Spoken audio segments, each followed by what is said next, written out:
Final breakdown, standard versus special needs versus TIP, what actually matters.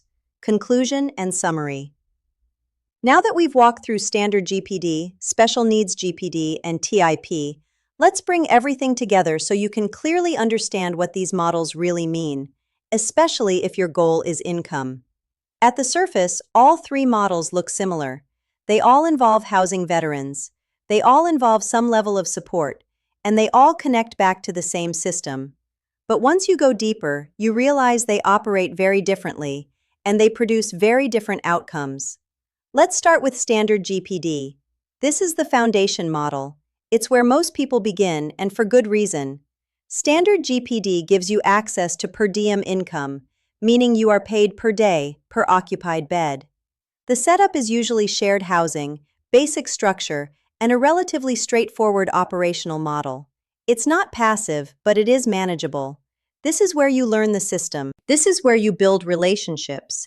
And most importantly, this is where you prove reliability. Because in this space, reliability is currency. Now, when you move into special needs GPD, everything changes. Yes, the income increases. Yes, the per-bed rate can be higher. But that increase is tied directly to increased responsibility. You are no longer just providing housing. You are providing structure, oversight, and a more controlled environment. You may be dealing with veterans who require additional stability, whether that's related to mental health, recovery, or other challenges. That means more documentation, more communication, more accountability. This is not a step up just in income, it's a step up in operational demand. And the truth is, not everyone is prepared for that level. Then there's TIP, transition in place. This is the model that most people misunderstand. TIP is not designed for maximizing income. It's designed for maximizing stability. Instead of moving a veteran through the system and into another unit, TIP allows them to stay in place and transition into permanent housing.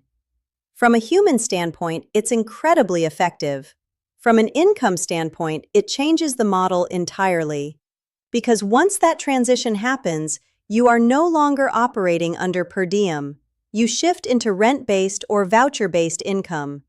That means less turnover, but also less scalability. So when you compare all three, the real differences become clear. Standard GPD gives you access and consistency. Special needs GPD gives you higher earning potential with higher responsibility. TIP gives you long-term stability but reduced income growth. And this is where the biggest mistake happens.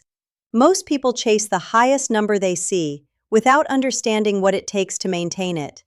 Because the real driver of income in this space is not the rate. It's occupancy, it's relationships, it's trust. A provider with a lower rate and full beds will always outperform a provider with a higher rate and empty rooms. And that's the part that doesn't get talked about enough. This is not a real estate game. This is not about how many properties you own. This is about how well you operate inside a system that controls access, referrals, and placements. So if your goal is income, the smartest approach is not to jump straight to the highest paying model. It's to enter the system correctly, build trust, maintain placements, and then expand into higher level opportunities. Because once the system trusts you, that's when the real opportunities open up. So the final takeaway is simple. Standard gets you in. Special needs increases your earning potential. TIP stabilizes outcomes. But none of them work without one thing: your ability to operate reliably inside the system. That's what turns housing into income, and that's what separates people who stay stuck from people who actually scale.